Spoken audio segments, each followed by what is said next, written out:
Hi guys, आज के video में फाइंड आउट करने वाले हैं condition that.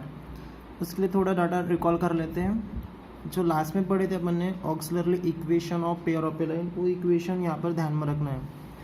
So the auxiliary equation था auxiliary equation of pair of lines. तो इसका इक्वेशन था B M square plus twice H M plus A equal to the zero. इसके रिलेशन में प्रॉब्लम में फाइंड आउट किए थे, के की वैल्यू भी निकाले थे और कंबाइन इक्वेशन। तो जब अपने पास एक लाइन होता है तभी अपने को, और एक एंगल, तब अपने को auxiliary equation of a line use करना है। ठीक है, तो इसके रिलेशन में क्वेश्चन है, बहुत ही सिंपल है यहाँ पर क्वेश्चन। तो क्वेश्चन है अपना, find the condition that. Condition वाले 3 क्वेश्चन लेने वाले, सभी सेम है। क्या करना देखते हैं, पहले क्वेश्चन पढ़ लेते हैं। द लाइन 4x + 5y = 0, एक लाइन है, coincide with the one of the line given by x square twice hxy plus by square equal to 0। ये कंबाइंड इक्वेशन है। इसकी 2 लाइन इस लाइन के साथ कोइंसाइड होता है, तब उसका कंडीशन क्या है वो अपने को फाइंड आउट करना है। देखो, ये कंबाइंड इक्वेशन 2 लाइन में से 1 लाइन इसके साथ कोइंसाइड होता है, तो वो कंडीशन क्या है, वो सिंपल है। तो कंडीशन फाइंड आउट करना ना बहुत ही सिंपल टॉपिक है ना। देखो करने का, इसमें ये कंबाइंड इक्वेशन लिख लेता हूँ। गिवन कंबाइंड इक्वेशन सेम है सभी। Combined equation X square plus twice hxy plus by square equal to 0। अब जब भी कंडीशन के क्वेश्चन रहेंगे तो करना है क्या, जो अपने पास लाइन रहेगा उस लाइन का स्लोप निकालना और उसको ऑक्सिलरी इक्वेशन में, देखो B M square twice H M plus A आ रहा है, बस एम की वैल्यू यानी स्लोप यहाँ पर पुट कर देना है। इस ऑक्सिलरी इक्वेशन में आपको कंडीशन मिल जाएगा। फिर वो स्लोप निकालने के लिए आपके पास कंडीशन रहेगा। फिलहाल इस क्वेश्चन में कोई कंडीशन नहीं है तो अपन जनरल लेते हैं। तो स्लोप ऑफ गिवन लाइन, ठीक है, slope of given line, slope of given line के अपने पास 4x + 5y = 0। इस लाइन का स्लोप निकलता हो। So therefore the m equal to, the condition नहीं है तो जनरल लेना पड़ेगा -a divide by the b equal to -a, यानी कोएफिशिएंट ऑफ a x 4 और b is the coefficient of a y is the 5। Slope कितना आ गया, -4/5।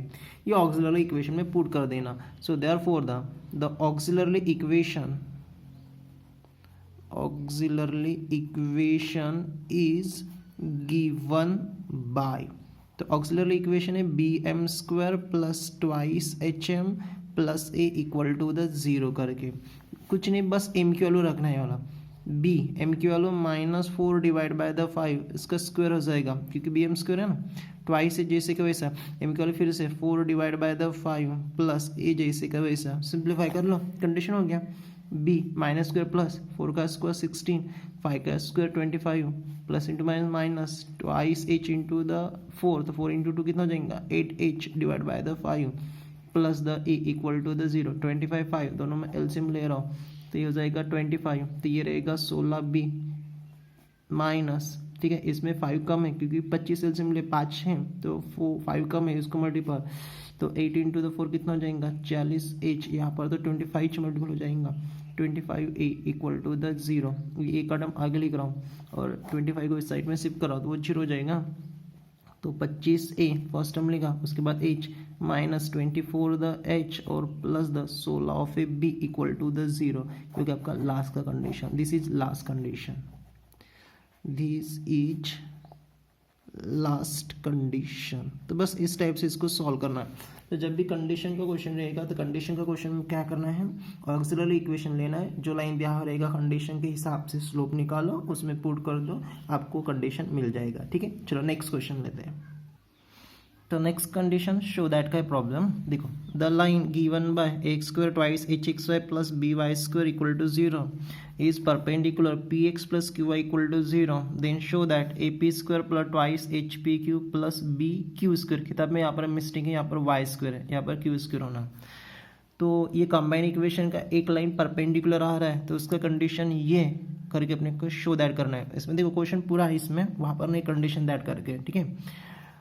तो कंबाइन इक्वेशन ये वाला, इनमें से एक लाइन परपेंडिकुलर है इस लाइन पर, तो वो जो कंडीशन है वो कंडीशन इतना आ रहा है करके शो करना है।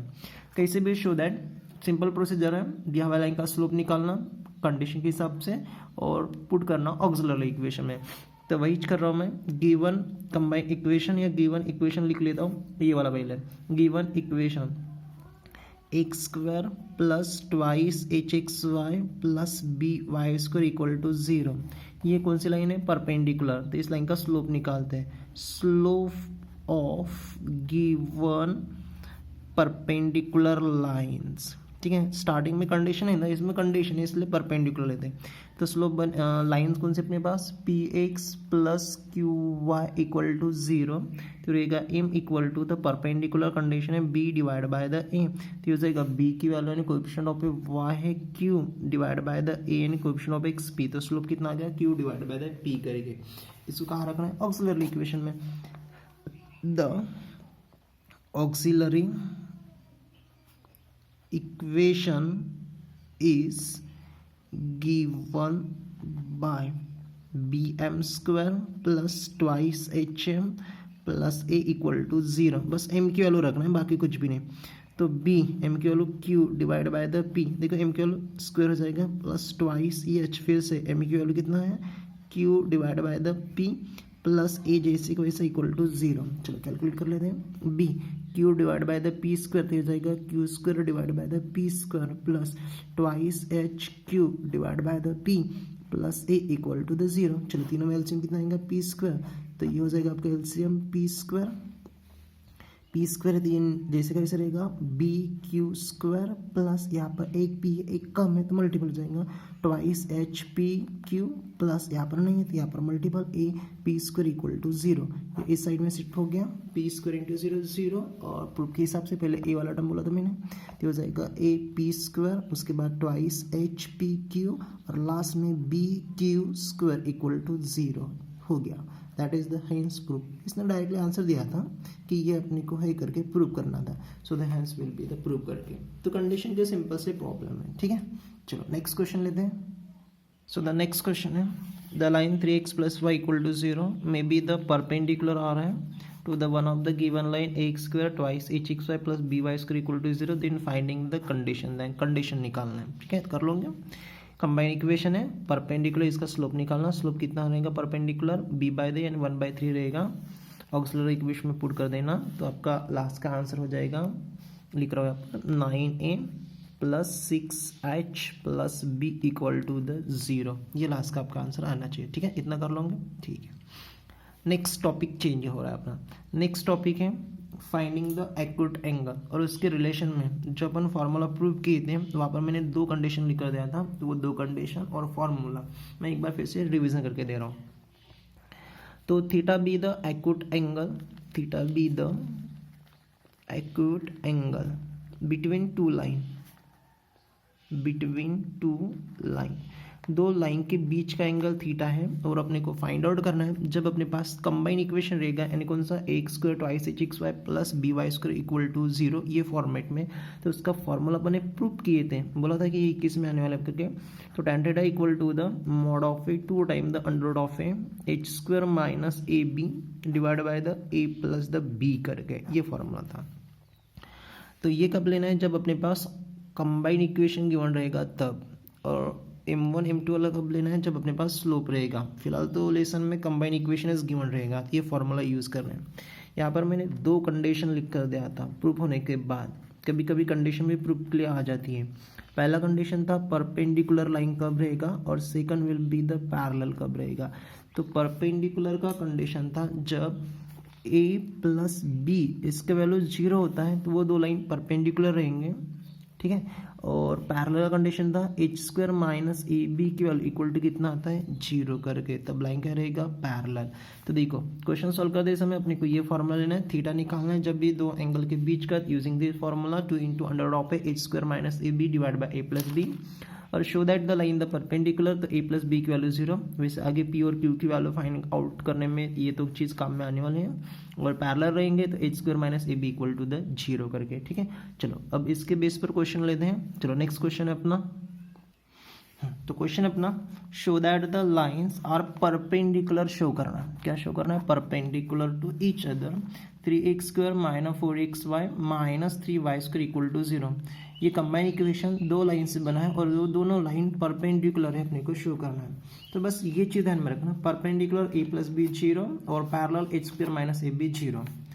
तो ए प्लस बी की वैल्यू 0, तो अपने को ए और बी की वैल्यू होना, तो ये कंबाइन इक्वेशन है, इसको कंपेयरिंग करके ए और बी की वैल्यू निकाल लेते हैं। तो अपना आंसर क्या हो जाएगा, start will be the given combined equation, show करना है परपेंडिकुलर करके, तो इक्वल टू 0 आना चाहिए।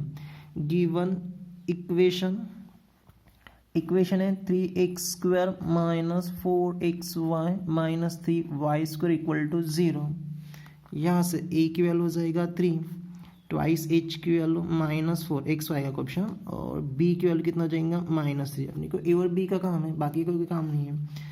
सो ना उधर कंसिडर करना पड़ेगा a प्लस बी, इसका वैल्यू 0 आना चाहिए, a की वैल्यू 3 और b की वैल्यू कितना है -3, ये कैंसिल हो गया। तो a plus b equal to कितना आ रहा है 0। जब a प्लस बी की वैल्यू 0 आती है तब लाइन क्या होता है, perpendicular. So therefore the given lines are perpendicular to each other, हो गया ईच अदर, बस परपेंडिकुलर अपने को प्रूव करना था, ठीक है।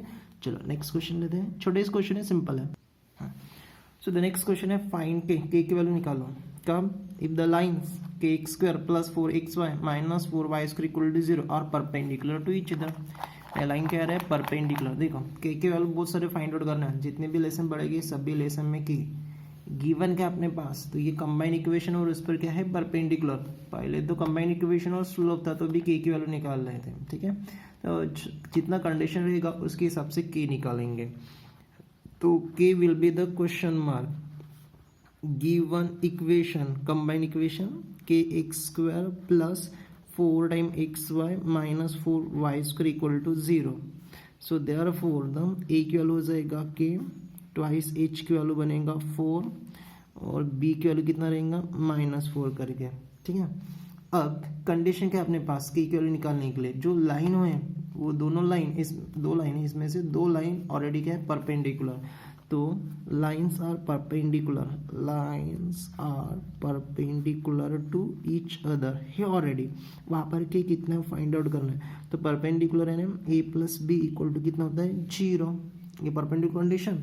ए कल कितना के और बी कल कितना -4 इक्वल टू 0, के प्लस इंटू -4 इक्वल टू 0, तो के इक्वल टू कितना जाएगा 4, ये हो गया आपकी के की वैल्यू। तो सिंपल था ये भी, ठीक है। चलो नेक्स्ट लेते हैं question. So the next question है finding acute angle between the line. Acute angle बोलते हैं तो एक्यूट एंगल ने थीटा निकालना है, और अपने पास tan थीटा का फॉर्मूला है, तो पहले tan थीटा से निकालेंगे और वहाँ से थीटा फाइंड आउट कर लेंगे। ये क्वेश्चन दो फॉर्मेट में रहेंगे, ये कंबाइन इक्वेशन है पासिंग द ओरिजिन, आके जनरल इक्वेशन भी निकालेंगे, वहाँ से भी अपने को एक्यूट एंगल निकालना है। ये भी क्वेश्चन सिंपल अच्छे हैं, इसमें भी आपको पढ़ाई का कोई काम नहीं है, बस प्रोसीजर थोड़ा ध्यान में रखना कैसे क्या निकालना है। तो एक्यूट एंगल निकालना है, अपने पास कंबाइन इक्वेशन दिया हुआ है एंड एक्यूट एंगल उसको अपन थीटा बोलेंगे। गिवन है अपने पास line will be the 3x square minus 4 root of a 3xy plus 3y square equal to the 0। Calculation correct रखो, उतना बढ़ेगा काम नहीं है। ऐसे ए ट्वाइस एच और बी की वैल्यू, क्योंकि फॉर्मूला में एच ए और बी की वैल्यू ना, तो ए की वैल्यू हो जाएगा 3, ट्वाइस एच की वैल्यू -4 इंटू √3। देखो फॉर्मूला में एच की वैल्यू ना, तो मैं यहाँ से एच निकालता हूँ। So the h equal to the, तो यहाँ से डिवाइड हो जाएगा, तो 4/, ये माइनस से रहेगा 4/22 into the root of a 3, और बी की वैल्यू कितना रहेगा 3 करके, ठीक है। ये वैल्यू इस फॉर्मूले में रख देते हैं। Late theta be the acute angle निकालना है, तो एक्यूट एंगल को अपन थीटा मान लेते हैं। तो let theta be the acute angle between two line. इसके बेस पर क्वेश्चन भी आ सकते बोर्ड में, between two line is given by, तो फॉर्मूला है tan theta equal to the mod of A 2 time the under root of A H square minus A B divide by the A plus b करके, ठीक है। चलो value रखते हैं, पहले tan theta निकालते हैं, बाद में थीटा निकालेंगे। तो tan थीटा मैं जैसे को वैसे लिख रहा हूँ, ये 2 जैसे का वैसे रहेगा, ये अंडर रूट एच की वैल्यू मैंने फाइंड आउट किया था तो आया था -2 into root of a 3, h की वैल्यू उसका स्क्वायर हो जाएगा, माइनस ए की वैल्यू आया था 3 और बी की वैल्यू भी आया था 3, ए इंटू बी तो 3 into 3 divide by a plus b, तो ए की वैल्यू फिर से 3 प्लस बी की वैल्यू कितना 3, कैलकुलेट कर लो जो रहेगा वो थीटा। तो tan theta equal to the mod of A 2 into under of a, पहले स्क्वायर रूट को सिंप्लीफाई करना, माइनस स्क्वायर प्लस 2 का स्क्वायर 4, स्क्वायर रूट कैंसिल तो 3 हो जाएगा, माइनस 3 इंटू 3 कितना बनेगा 9 डिवाइड बाय 3 प्लस 3 कितना 6। तो tan theta equal to the mod of A 2 into under of a, ये हो जाएगा 12 माइनस 9 ऐसा ले रहा हूँ डिवाइड बाय द 6 करके। तो tan of a theta equal to the 2 into the 12 में से 9 चले गए तो 3 divide by will be the 6 करके। तो tan of a theta equal to the, यहाँ से एंगल डिसाइड नहीं होता, जितना कैलकुलेट है उतना कैलकुलेट करना है। 2 इंटू ज़ा 1 2 और 2 इंटू ज़ा 3 6 बनेगा। अब देखो ये √3 और 3 है तो 3 को स्प्लाइट मार रहा हूँ, ये आपका √3 बचा है तो √3 इंटू द √3 ये कैंसिल हो जाएगा। तो tan theta equal to the कितना हो जाएगा mod of a 1 by the root of a 3 करके। अब यहाँ से थीटा निकालना है तो ये जो वैल्यू इसको स्प्लाइट मारता हूँ, so the tan of a theta. अब बात है मॉड, तो मॉड पॉजिटिव नेगेटिव वैल्यू के लिए, और वैल्यू क्या है पॉजिटिव, तो 1 बाय √3 इस साइड में tan है इसलिए tan का कितना डिग्री की वैल्यू 1 बाय √3 है 30 डिग्री, तो यहाँ पर लिख रहा हूँ tan 30 डिग्री, tan दोनों सेम हो जाएंगे। So therefore the theta equal to कितना 30 डिग्री, या इसको रेडियन में भी लिख सकते हैं, theta equal to the pi divide by the 6 radian करके।